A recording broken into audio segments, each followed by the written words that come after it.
किसी घने वन में एक बहुत बड़ा शेर रहता था।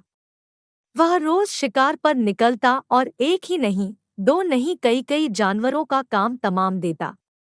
जंगल के जानवर डरने लगे कि अगर शेर इसी तरह शिकार करता रहा तो एक दिन ऐसा आएगा कि जंगल में कोई भी जानवर नहीं बचेगा। सारे जंगल में सनसनी फैल गई। शेर को रोकने के लिए कोई न कोई उपाय करना जरूरी था। एक दिन जंगल के सारे जानवर इकट्ठा हुए और इस प्रश्न पर विचार करने लगे। अंत में उन्होंने तय किया कि वे सब शेर के पास जाकर उनसे इस बारे में बात करें।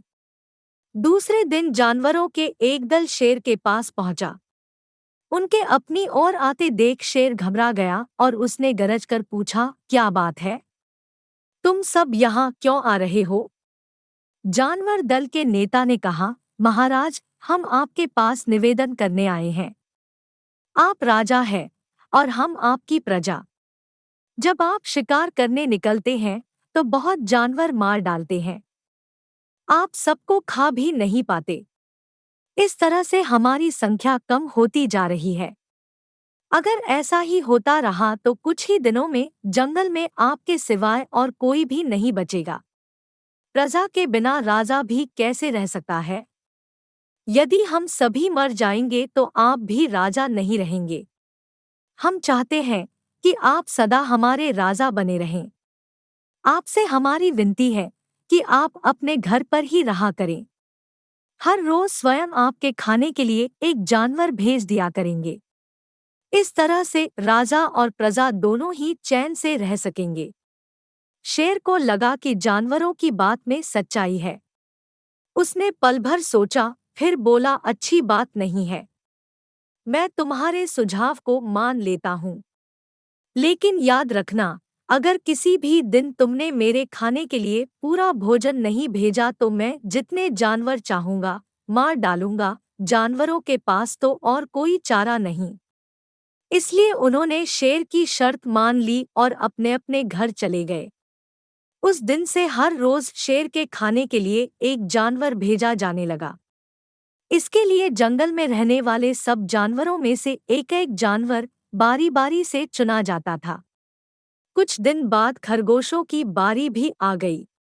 शेर के भोजन के लिए एक नन्हे से खरगोश को चुना गया। वह खरगोश जितना छोटा था उतना ही चतुर भी था।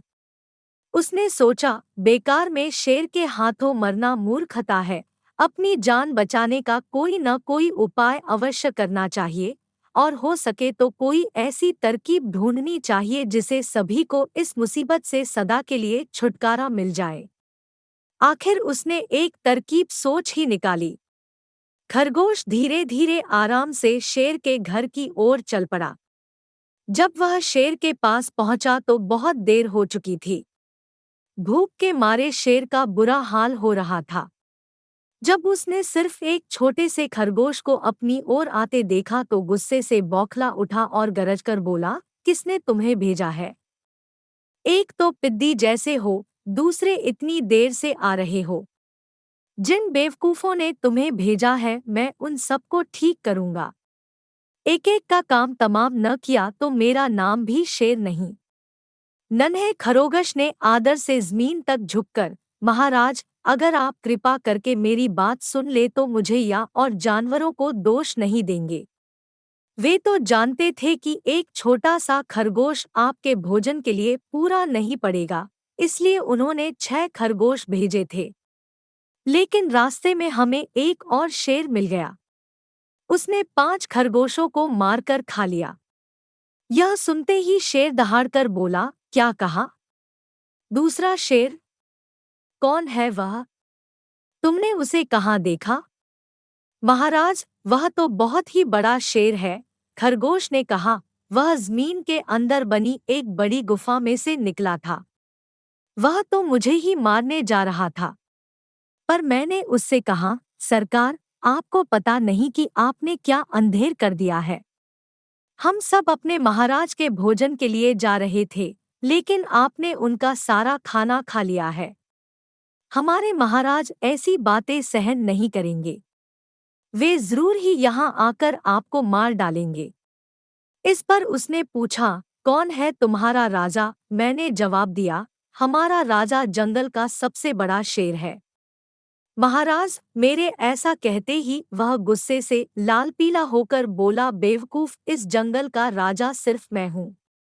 यहाँ सब जानवर मेरी प्रजा है। मैं उनके साथ जैसा चाहूं वैसा कर सकता हूँ।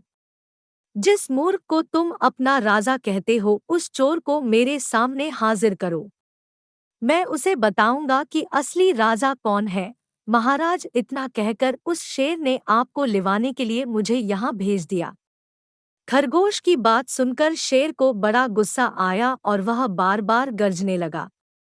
उसकी भयानक गरज से सारा जंगल दहलने लगा। मुझे फौरन उस मूर्ख का पता बताओ, शेर ने दहाड़कर कहा। जब तक मैं उसे जान से न मार दूंगा मुझे चैन नहीं मिलेगा।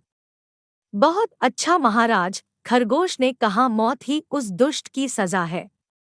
अगर मैं और बड़ा और मजबूत होता तो मैं खुद ही उसके टुकड़े टुकड़े कर देता। चलो, रास्ता दिखाओ, शेर ने कहा। फौरन बताओ किधर चलना है। इधर आइए महाराज, इधर। खरगोश रास्ता दिखाते हुआ शेर को एक कुएं के पास ले गया और बोला, महाराज, वह दुष्ट शेर जमीन के नीचे किले में रहता है। जरा सावधान रहिएगा। किले में छुपा दुश्मन खतरनाक होता है। मैं उससे निपट लूंगा। शेर ने कहा, तुम यह बताओ कि वह है कहाँ? पहले जब मैंने उसे देखा था तब तो वह यहीं बाहर खड़ा था। लगता है आपको आता देखकर वह किले में घुस गया। आइए मैं आपको दिखाता हूँ। खरगोश ने कुएं के नजदीक आकर शेर से अंदर झांकने के लिए कहा। शेर ने कुएं के अंदर झांका तो उसे कुएं के पानी में अपनी परछाई दिखाई दी। परछाई को देखकर शेर जोर से दहाड़ा। कुएं के अंदर से आती हुई अपने ही दहाड़ने की गूंज सुनकर उसने समझा कि दूसरा शेर भी दहाड़ रहा है। दुश्मन को तुरंत मार डालने के इरादे से वह फौरन कुएं में कूद पड़ा। कूदते ही पहले तो वह कुएं की दीवार से टकराया, फिर धड़ाम से पानी में गिरा और डूबकर मर गया। इस तरह चतुराई से शेर से छुट्टी पाकर नन्हा खरगोश घर लौटा। उसने जंगल के जानवरों को शेर के मारे जाने की कहानी सुनाई। दुश्मन के मारे जाने की खबर से सारे जंगल में खुशी फैल गई। जंगल के सभी जानवर खरगोश की जय जयकार करने लगे।